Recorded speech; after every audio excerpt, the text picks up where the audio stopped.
This is the Happy Rant Sports podcast, in which Ted Cluck and Barnabas Piper rant about old sports, new sports, sports books, sports movies, and anything else related to sports that they feel like. Enjoy. Hey, welcome to the Happy Rant Sports podcast. I am Ted Cluck, joined as always in studio by my good friend, my partner in sports radio, Barnabas Piper. Pipe, I have to tell you, last night was one of the weirdest sports nights maybe ever in my life. As I look back on it, this is right up there with like Magic Johnson's AIDS announcement, the O.J. Simpson white Bronco chase. It was a weird night in that around 6:30 we hosted small group at our house for our church and had a great one, had a really good small group. Everybody left. My buddy Matt from small group texted indicating like apparently they had canceled the NBA during small group. And I hadn't been on TV or online or anything. And lo and behold, I flipped on ESPN, caught the last 4 minutes of the Mavs game. And that turned out to be maybe the last minutes of NBA basketball that anyone will watch this season. So, or ever, maybe ever. Who knows? Maybe ever. I think it's the end of the world.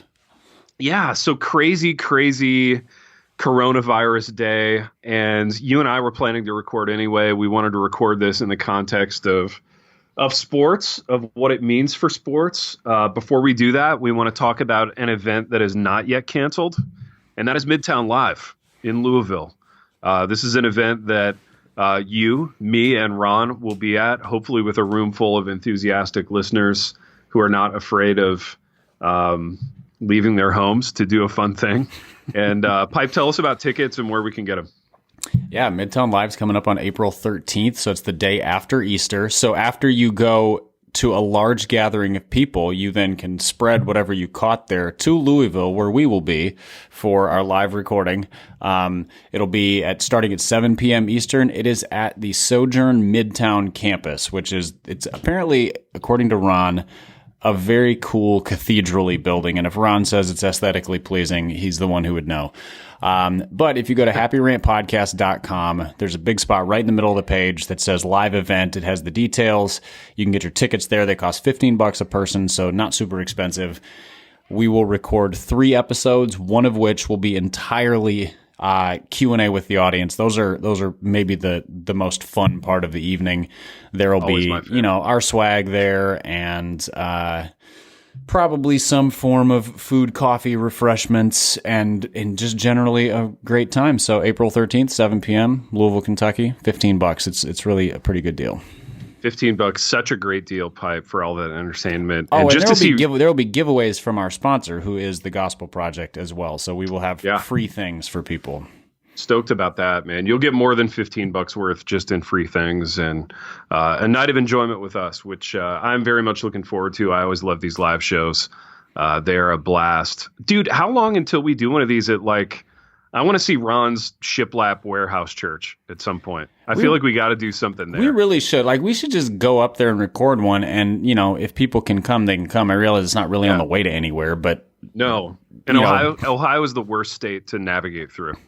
I've only ever gone across the top of Ohio trying to get to somewhere else and then get to home. So I can't speak to that, but that sounds reasonable. Across the top is the only place you can go in Ohio, conveniently.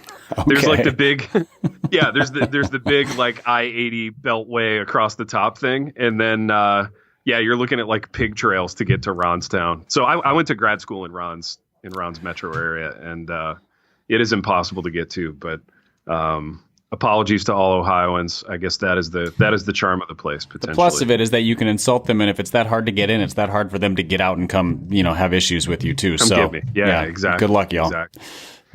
And Piper, we would be remiss to not mention Redbud Coffee Roasters, coffee providers to this program, official coffee provider of the Happy Rant, of Happy Rant Sports. And I got to tell you, delicious coffee provider, it really is. Man. I've been enjoying this, and I've been enjoying every step of the Redbud experience, from the packaging to the grinding of the beans to brewing. I mean, it's just a delight, man. It's really good coffee, really aromatic, really tasty. Redbud Coffee Roasters, get a bag. Yeah, today. and if you use the code Happy Rant, you get a 10% discount off of your entire purchase. So whether you buy one bag or 7 bags or whatever, it's 10% off all the time. So use the code Happy Rant at checkout too, for sure. All of this with the caveat that like shipping and just the economy in general and life as we know it doesn't grind to a halt between now and whenever you order your Redbud coffee. Here's the best thing about ordering coffee. Yeah. It probably touches far fewer hands than the coffee you have to go pick up at the grocery store. So it goes straight from being very much in a very hot oven environment, which kills a lot of germs and viruses, to being very nicely airtight, sealed, packaged to your front door. You don't have to leave your house, and and nobody touches the coffee. So you're safe. And then you run it through very hot water, and that kills things too. So it's like the safest thing you can do to stay happy during this whole mess. It's the deadest possible thing you can drink. That gives so much life. There's a metaphor. It does give in there. life. There's the delicious, pun intended, irony in coffee. But I think you've sold me on this. I'm going to buy coffee stock, man. I feel like coffee might be the one thing that survives this economic nightmare. I wish I had bought Amazon stock, because like Amazon, what is it? Their groceries, Amazon Marketplace or whatever it is, the one that they ship groceries to your door. That's going to be, boy, are they going to be busy. Oh yeah, they're going to be very busy. Piper, what a weird moment this is. So did you watch any sports last night? Did you catch the live kind of hush tonesiness of all these announcements? No. I'm still processing, to be honest. We had Wednesday nights, we have stuff going on at church. And so I was in that. So I'm kind of half juggling like a men's Bible study. So I have half my mind in the room, and then the other half is working on some stuff, because all the colleges in Nashville have now started to kick students out. And so we were trying to find housing opportunities for those who couldn't just go home, which is a lot of students because it's expensive, or because they live in like Indonesia or something. And so you can't just, throw your visa away and head home. So I have my head in those two spaces, and then I get done, and the guy who's leading it pulls me aside and he goes, "Did you hear Rudy Gobert has coronavirus and they just canceled the NBA season?" And my first response was, "Are you sure that's from the real Adrian Wojnarowski? Like, it's got to be, that's got to be fake." Yeah. Nope, it wasn't fake. Sure. It was real. Canceled the Jazz game, postponed the season, or suspended the season because they don't know what they're going to do next. And it still hasn't totally landed. And then this morning, MLB did the same thing, and the NFL is now talking about, I saw the Vikings have canceled all travel for teams in terms of scouting, and there's a bunch of pro days coming up. And so, basically like all sports are canceled. Yeah. Yeah. Dude, it's awful. And just the kind of the presentation of the game last night. So I caught the last few minutes, and they're panning around the arena. They were cutting to like the Sacramento New Orleans game, which was supposed to follow it, where the kids were out doing the layup lines and warming up, and then they sent them back into the clubhouse, and then they called it off. They canceled the late game, and they're panning the audience, and they're showing little kids in their jerseys like crying because it was their one NBA game of the year. And it just struck me as like, this crisis. And granted, like, I know nothing about science, Piper. Like, I'm a writer and a football coach. I'm good at two things. And like most other people, I've read 3.5 articles on this, and that's the extent of my knowledge. But it occurs to me, and I want to get your take on this. This feels like the most 2020 thing ever, in the sense that, like, growing up when we grew up kind of in the 80s and 90s, watching these VHS like action movies where there was some like squared off, like sinister Russian guy with his finger hovering over like the nuke button. Like, that was the thing we were all sort of low key afraid of. We were afraid of getting the world wiped out by somebody firing a nuke, and it would be over relatively painlessly, But this is the most now thing, in that, it's fueled by media, right? So there have already been over 1 billion stories printed about this, which outpaces the next closest thing by 900 million or whatever. And so there's that. There's social media. And it would just be so kind of deliciously now to have like sniffles and a low grade fever be the thing that brings the economy to its knees. And I mean, I dread that as much as the next guy, believe me. I'm not being glib about it, but it strikes me as very current. What are your thoughts? Yeah, it does seem, I have really wrestled with this because everything in me wants to be like, y'all, it's the flu. Yeah. It's just the flu. Yeah. And in talking to a couple of doctors, they're like, yeah, that's basically what it is. Now, the flu kills people every year. The difference is that the flu is not a pandemic. It doesn't just spread across tens of millions of people, which this has already done and will continue to do. And so, I don't think, from what I've read, that the mortality rate on this thing is higher than any other flu. But when you're talking tens of millions of people, then 1.5% becomes a huge number of people. So I'm like, okay, it is the flu, but also we have a responsibility to protect the people who are more vulnerable. But yeah, it really is. It is social media age par excellence for a thing of this kind of relatively minor impact to be the thing that causes us all to lose our minds. Yeah, totally. And I want to tangentially bring us back around to sports eventually. But another question I had for you, and I was sussing this out with my students right before I came up to record here. They were asking about other kind of big collective tragedies or challenges that I'd seen in my lifetime. And it occurred to me that 9/11 it predated the toilet that is Twitter and social media. But 9/11 was kind of the ultimate come together moment. Yeah. Even all the people who literally made their livelihoods crapping on George W. Bush, kind of doffed the cap to him during the wake of 9/11. And it was a big sort of, we're going to put aside our differences and stand shoulder to shoulder thing. But the early returns on this one are not good on that level, right? I think it's, we live in such a wildly polarizing hot take culture. You've got people who are, stealing and doing crazy things on one end. And then you have people on the other end who are like, whatever, coronavirus, this is nothing. And we've lost moderation completely. And this is just a reflection of that, I think. And it doesn't help that our golfer in chief is, they're just bringing sports into it for you, is not handling the situation well. Go back to 9/11. Bush was a uniting presence. Doesn't matter what you think of his politics. His goal was unity in the country. That's pretty. Doesn't seem to be the tone of things with our current president and how he's handling things. But yeah, even the way that it's handled. So back-to-back weeks here in Nashville, we have the tornado. That was a very unifying thing for this city. Where. There's only one way to handle that, or two. You can ignore it, or you can go to the place where there is a need and try to meet needs. Then you get coronavirus, and it's nope, everybody go away. Go away from everybody else. We're going to isolate, we're going to panic, and then we're going to price gouge on hand sanitizer. And it feels very fracturing. In the midst of, when there are great needs, we're kind of being told to fracture in a lot of ways.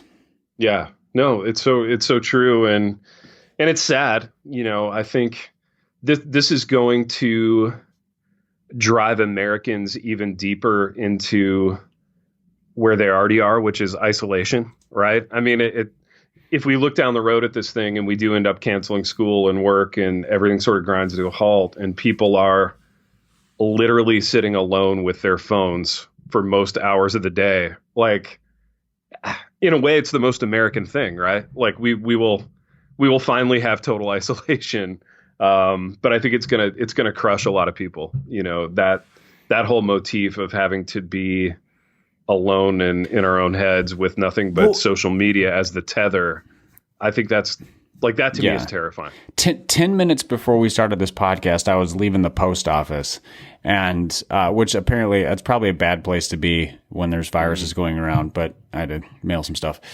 And I walk out, and a random How dare you monster. I know. Sorry, guys. Hope you don't catch sickness from my voice. And an arbitrary older gentleman, he's in his 60s.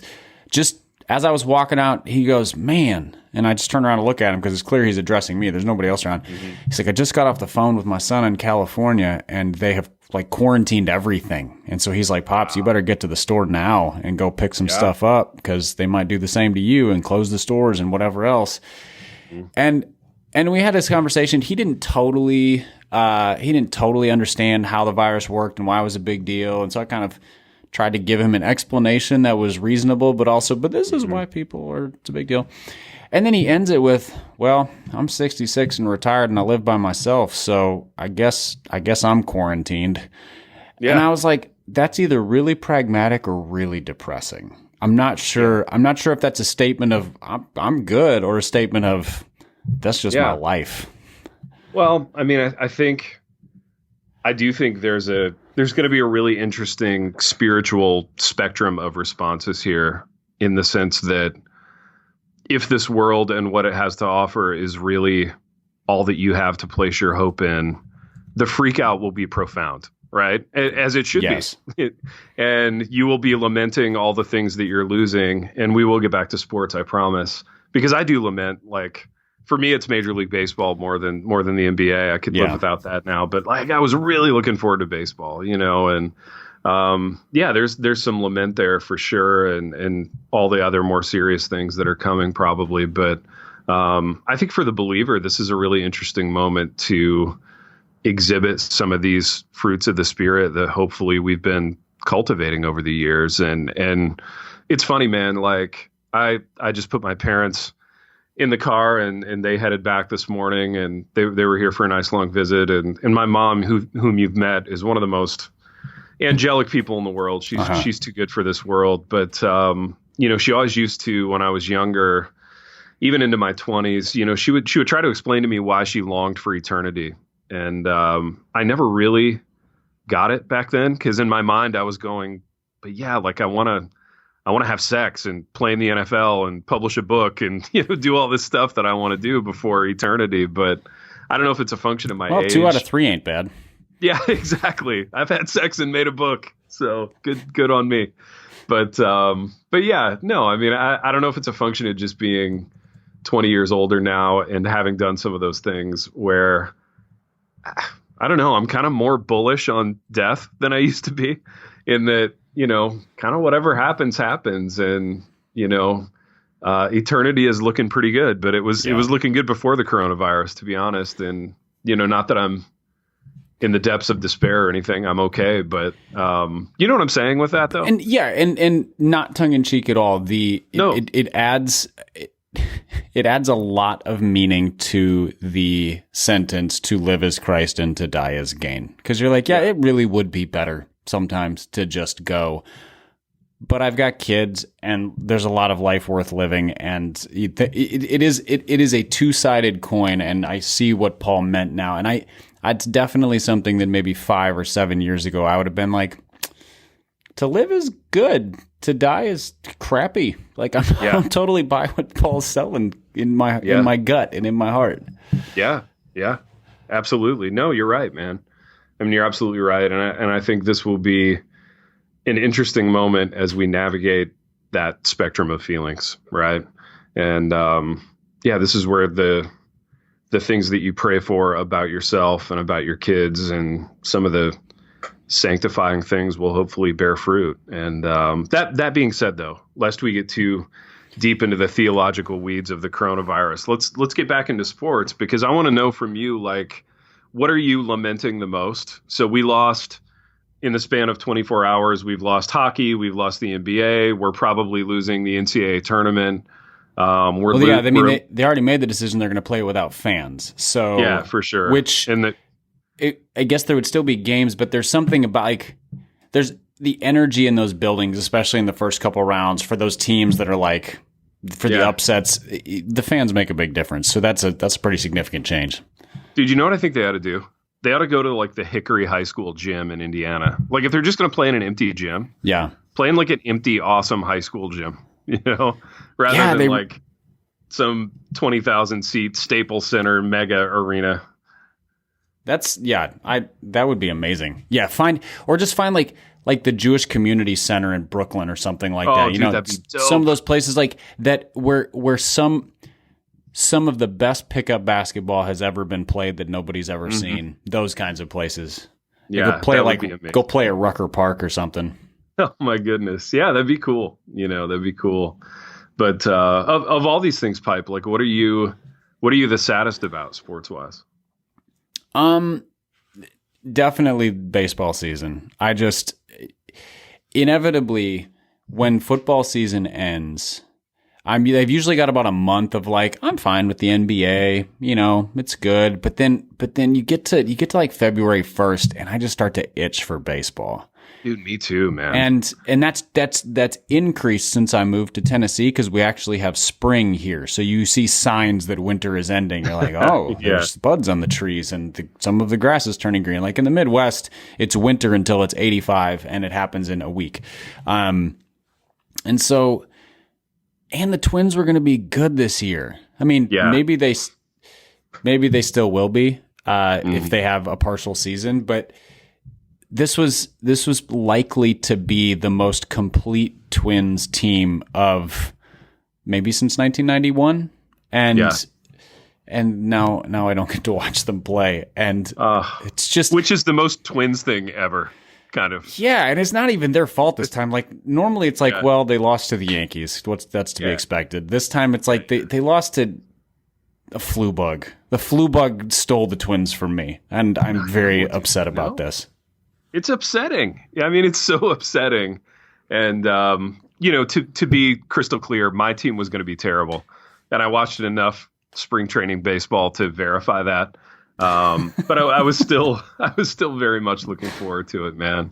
And, to me, just the patterns, the rhythms of baseball, just knowing that it's there if I need to, relax with a couple of innings while I grade papers or after I mow the lawn or whatever. It's just it's a comfort to have it there. It's a comfort to have like all the patter about it around, the baseball podcast that I listen to during the season. And, so all and this has been talked about already ad nauseum, but all the trickle down little industries that feed off of pro sports, all the guys in the arenas that clean it up or do security or work concessions or whatever. Like there's a whole lot of people who are lamenting at a much more personal level this morning about some of these decisions that have been made in sports. And it's a huge bummer, especially, I don't know that there's ever been a time where we've kind of all been driven into fear and isolation.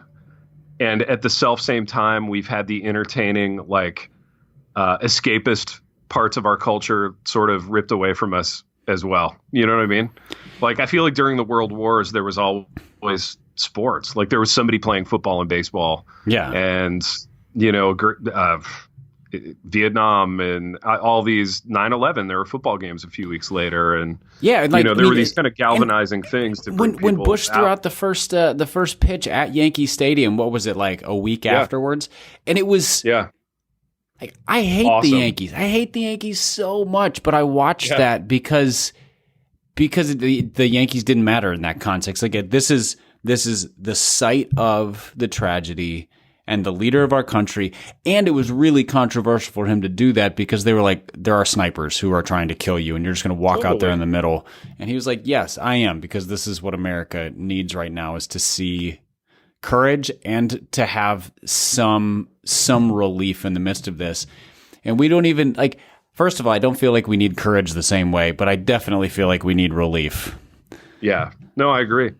And it begs the question, like, where's the relief going to come from? And this is an interesting, and maybe this is the convicting part for me, right? Like, I look at my life and I see all these little relatively trivial things that I use from day to day and week to week just to prop myself up. Mm-hmm. And, I'm like, yeah, today sucked at work, but at least I get to catch a spring training game, or at least, we'll have season tickets to the Jackson Generals starting in a few weeks. And, all these things that I totally forgot about that. I mean, you live right down the street from them, so it's a little bit more pertinent for you, but totally. Yeah. The one year of my life, I get season tickets and I won't have baseball to watch. Although, yeah, given some of the crowds at minor league baseball I may be more isolated there than I would be in my you home. get a whole section to yourself. It's great. Yeah, exactly. That's the safest place in the world to be at that moment. Yeah, but, a Tuesday night minor league baseball game is a really good way to go be by yourself. Well, dude, and believe me, as an introvert, I love it. Oh, right? yeah. Like, and I could sit up there in that section and watch the game and watch the cars go by on the highway and just kind of be alone in a kind of special way. But yeah, all that to say, all these little props, right? All these little carrots that we dangle out for ourselves. It will be a unique, like, being with the Lord more kind of moment, I think. Not to like Jesus juke us into this thing, but it's something that I both look forward to and lament. I'll miss all the little comforts and little fun distractions that I've built into my life, but it might be better in the long run. You know what I mean? Well, yeah, but there's like baseball, especially for me, is not an event I build life around. It's like an environment. And so it doesn't feel to me like losing the NBA playoffs is one of those things that I'm like, well, maybe I'll be better off without it because I'm not like scheduling my life to watch LeBron James or Giannis and whoever else. But baseball is like, if I'm working from home on a Thursday afternoon and the Cubs are on, it's just great background noise. And then you look up when you hear a crack and a roar, and I'm like, am I just gonna have to like go pull up old classic games and watch? I'm just gonna watch like Game 6 and 7 of the '91 World Series on repeat or something. Well, yeah, dude. I mean, it begs the question: what are they going to put on television? Because I saw somebody tweet that. What is ESPN without sports? And I was like, oh no. Oh, yeah, exactly. No. Everything we hate about ESPN is what they are. It's going to turn into 2020 political coverage. Oh my goodness! That sounds it's going to be like the worst thing. Yeah, it's going to be MSNBC too. But yeah, are they going to air just like old vintage games that they have the rights to? It'll be like Pluto TV. I mean, this is like Keith Olbermann's dream. Like, oh, sports are gone. I just get to pontificate at length about everything else in society and how dumb people are and how smart I am. Exactly. Yeah, that sounds disastrous. But yeah, it'll be interesting. So one of the kind of interesting convos that came out of class right before I came up here was we were sitting around, and this is my screenwriting class, and they're great. They're good kids. And one of them, very, very, in a very self-aware moment, was just like, my generation can't handle this. And I was like, respectfully, your generation can't handle school, and everybody lauged. But the point was, potty training was a bit much for you guys. Exactly. So. The point was like, this might ultimately be a net positive, and that it might show us that we can deal with a lot more than we thought we could deal with. And it might help us develop some muscles that we didn't know were there. And, it will be the thing that culturally we all go through, maybe in the same way that our grandparents had those things in previous generations. But that said, it might be our Vietnam War though. Like it might, because World War II. We look back on World War II, and it's sort of like, look at the way the country came together for the war effort. And then you look at Vietnam, and you're like, look at how the country splintered, and the people who were fighting on behalf of the country were treated as poorly by many, not by all, but many. And those protests, and it was very divisive. And I'm like, I think we're closer to that than we are World War II. I think that there some people will come out of this going like there will be a transformative effect on them in terms of maturing and handling adversity of some kind. Yeah. And then, but I really like everybody's blaming. Yeah. Everybody's blaming right now. It's Trump's fault. It's China's fault. It's, the airline's fault. It's so for example, right now we're making the decision, do we or do we not continue to have church services? The plan is yes, unless there's an official dictum that goes out that says don't. But somebody's going to turn around and blame us. You guys had 500 people in one place. How dare you? And so does that, which is the antithesis of like a war effort. And I think it's because we don't have an enemy. War efforts are easier when there's an enemy. When you're like, those are the bad guys. This is our side. Yeah, and a virus makes a very lousy enemy. It does, man. It really does. And And yeah, like in America in World War II, like not everybody here was a radical. Whereas I think in 2020, you're either a radical conservative or a radical liberal, and there's not a whole lot in the middle, and that's making discourse about anything almost impossible. And Yeah. sadly, this is just going to ratchet that up, which I mean, it speaks to the need for sports, right? We've kind of always used sports in our culture as the great unifier. You know, you go to I almost said a Titans game, but that's almost not fair. You go to the game of some franchise with an identity, you know. Well, take New York, for example, like the greater New York City area. There's lots of kind of wildly divergent cultures and political opinions. But I mean, for the 3 hours that you're like shoulder to shoulder with other Giants fans, like you're probably not bickering about politics. You're probably not like feeling threatened because he lives on the Upper West Side and, you know, we live in wherever, and feeling the class struggle or whatever. I mean, you just kind of put all that aside. You're all unified in your misperception that Eli Manning was actually good, and exactly. You all hate Dave Gettleman together, and you know it's one big happy dysfunctional family. But without that, you wonder. So without the big collectives, Piper, of going to the stadium, going to the arena, even going to a concert at like Bridgestone or wherever. Without those big kind of galvanizing group moments out of which you walk out and go, that was really fun, and I'm really encouraged that people can still have a good time together. Like, what's going to deliver that? You know, the answer I think is nothing, which is sad, but I don't know, you know? Yeah. You said something earlier. I wasn't thinking about the unifying aspect of sports as much as I was the escapism aspect of sports. But it's really a twofer. We lost the enjoyment with other members of society from all walks of life, and in the unifying way, and the ability to just like unplug from the angstiness of the day. Yeah. What are the odds people rediscover things like, I don't know, books in the midst of all this? Yeah.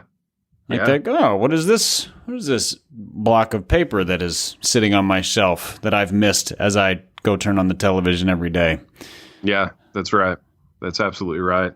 No, it's a good point. You know, I mean, maybe we'll reclaim some quietness and ability to sit with a story for a while, and you know, all that it could all be a net positive, you know, but it'll be painful getting there, I think. Yeah, man. Here's another sports question. Yeah. What happens when they start canceling our kids' sports? Yeah, dude. That's a great question. Like that one, it's one thing to not be able to watch baseball. It's another thing if they're like, I'm sorry, your daughter can't swim anymore, or your son doesn't get to play soccer or run cross country or whatever. Yeah. Like that, boy. Dude, my guys have soccer games tonight. I'm really looking forward to them. And their school, like very cryptically, we just got an email. They canceled like the fine arts night for the school, which, you know, inside I was cheering about because that's usually like 2.5 hours of pain train. Bad poetry. So I have bad poetry, and I can live without fine arts night for sure. But yeah, they start to cancel sports, and then you're whittling away at someone's high school experience, and you know you can't get those memories back necessarily. But I hope it doesn't come to that. You know, I really do. And it just you don't realize how much sports are woven into culture until you start pulling on those threads, and you're like, well, there goes your favorite evening activity, and there goes your child's favorite hobby, and there goes a way that you enjoy spending time with your child, and so forth. It's all just. I'm just going to have to watch The Sandlot on repeat. Absolutely. Which there could be worse things than that. That's true. Here's an interesting thing to ponder. I don't think Ron has lost anything yet. You know what I mean? Like, you and I have lost all of our leisure activities and the things we like to do. Ronald being a non-sports person, his wife doesn't like watching movies, so they don't go to movies. Ron has managed to navigate through this thing relatively unscathed. Like, what is the like economical domino that would have to fall before Ron gets angsty about the coronavirus? Conferences being canceled. Oh, there you go. Yeah. When his denominational conferences in Jupiter, Florida go away, He's gonna be like, guys, I have been in Ohio for 4 straight weeks. Yeah, I'm going to I die. can't take it. I've been in my church for 4 weeks. I can't handle it. No, you're right. You're absolutely right. I mean, I think the conference season is analogous to like baseball season for us. You know, that's Ron's carrot. That's how he gets through life. And yeah, that'll be tough, man.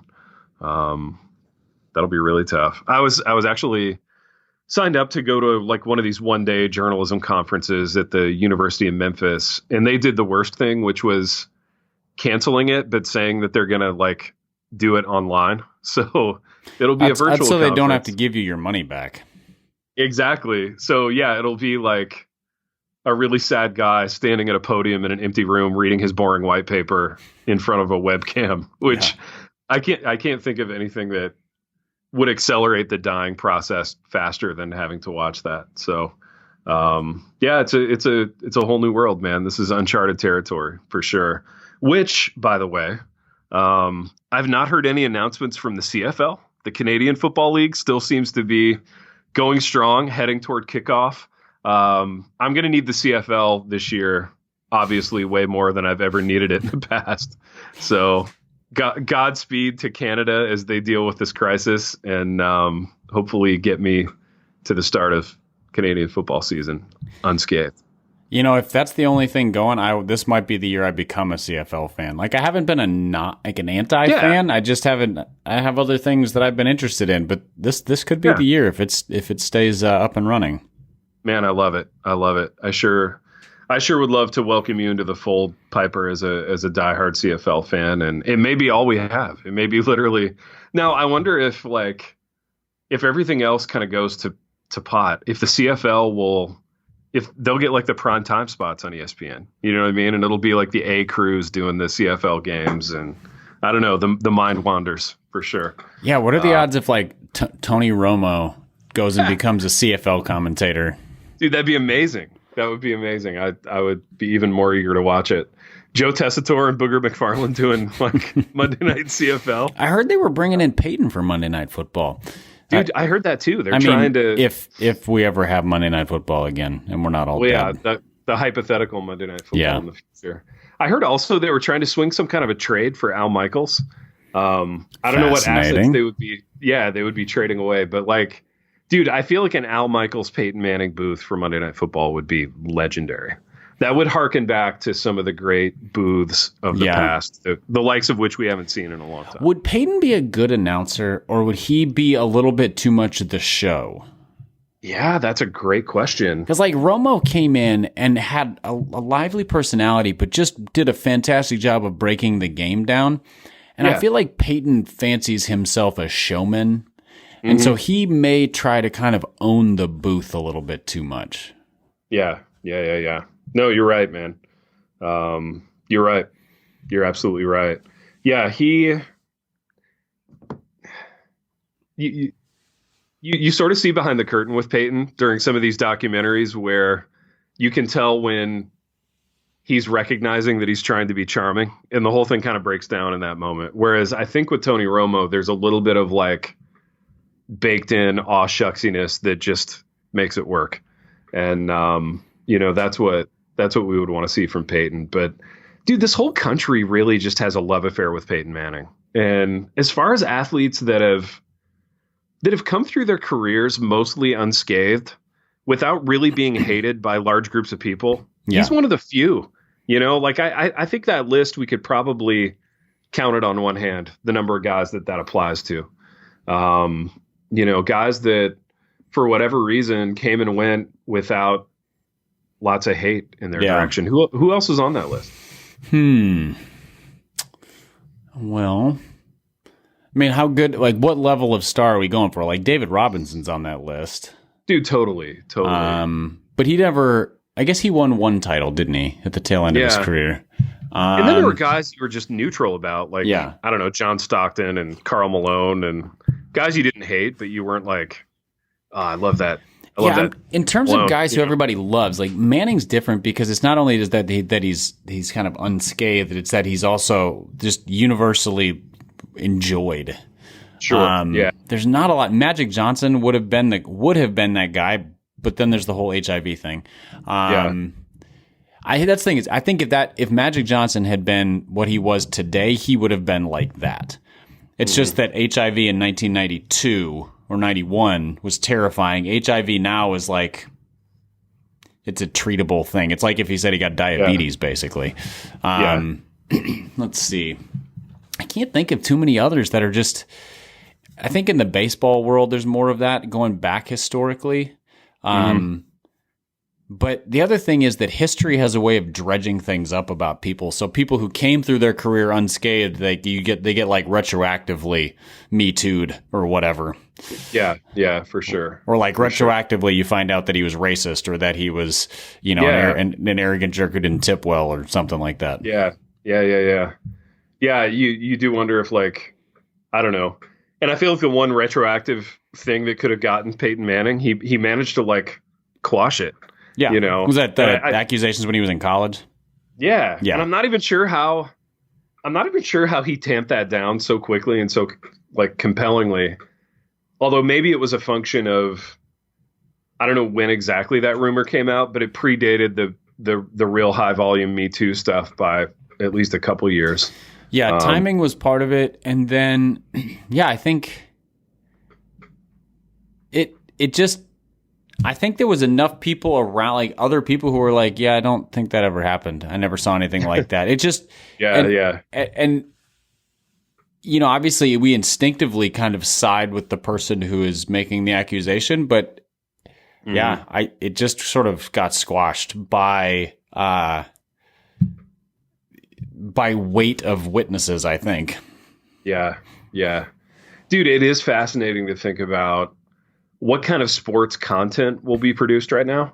Because even all those ESPN, like, talking head shows and guys screaming at each other shows, I mean, they're all dependent on fresh topics and content. And if there's no new content, do any of those shows make it?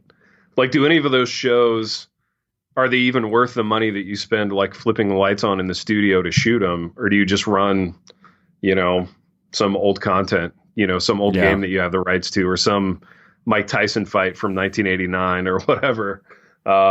It's going to be a fascinating moment for all of sports. And let me ask you this, and we'll close with this because I got to go prep for class.